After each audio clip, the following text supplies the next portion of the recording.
Have you ever used the added pressure of opening day of duck season or pheasant season to your advantage, with deer getting pushed out of the areas people don't normally go? How about you, Dan, Josh? I did a little bit in Nebraska.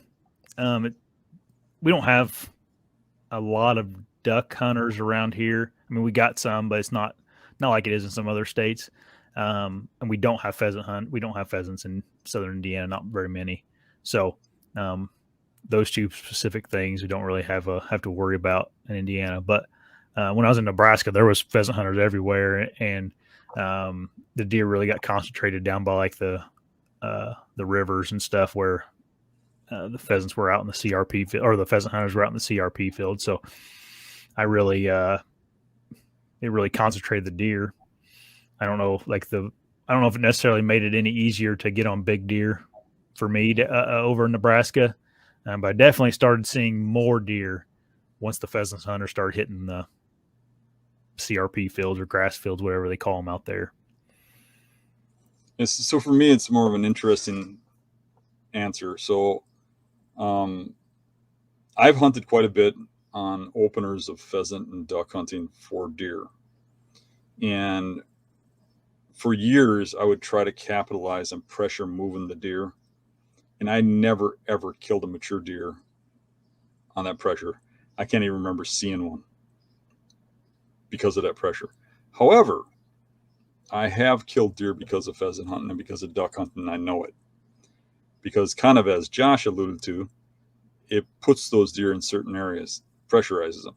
So, like when I take a marsh that has duck hunting and pheasant hunting, like the one near my house, all of a sudden one day you fill that whole marsh up, all the islands, all the perimeters and stuff with duck hunters, and you push those deer back. Well, at the same time, you feel all the CRP and the outer and the grass with deer hunters who push the deer in, and those deer start bedding in the in between, and there's less bedding areas, and pressure has always made hunting better for me.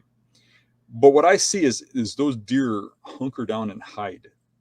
They know, mature bucks especially know how to deal with added pressure when pressure suddenly comes in, kind of like gun season.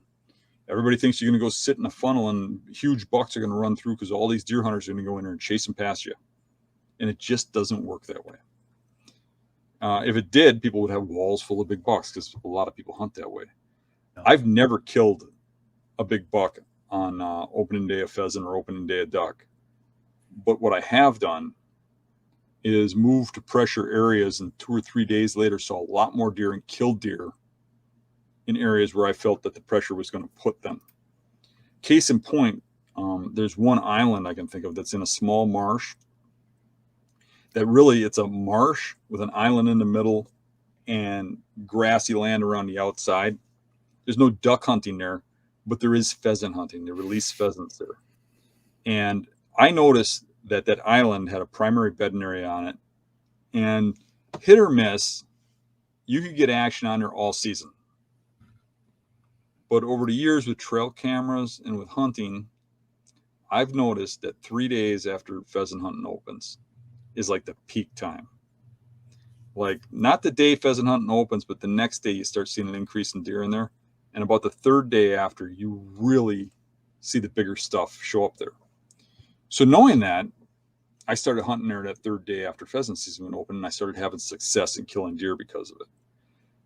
However, I went beyond that, and there was a point where I wanted that island to be good at a different time of the year. And so what I did was I mimicked that pheasant pressure. Now, all the deer that bedded in that marsh, now they didn't bed out in the CRP grass where the pheasant hunters were. And they didn't bed in the water in the cattails. They either bedded on that island or they bedded in the thin line of dogwood and tamarack and brush that went around the perimeter of that bowl, that cattail bowl, right?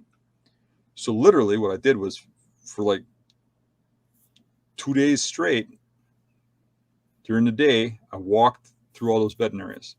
Now, I didn't hunt those bedding areas because there were a bed here, a bed there, and it was nothing really set up where I'd have a good high success chance. But somewhere in there, the bucks were, right, in one of those beds. So I'd walk that perimeter for a day, kick all those deer through there. then I'd do it again the next day. And then I wait a day and go hunt that island, and I get a hunt just like I did during, 3 days after pheasant season. So that's my take on it. I don't think you're going to do really well hunting the pressure from pheasant hunters, but I do think making chess moves instead of those aggressive moves like, okay, they're going to push them today. I think those chess moves are more likely to put you on a deer. I'm not saying you can't go out there and get on a deer because they push them to you. I'm just saying I think it's lower odds than you think.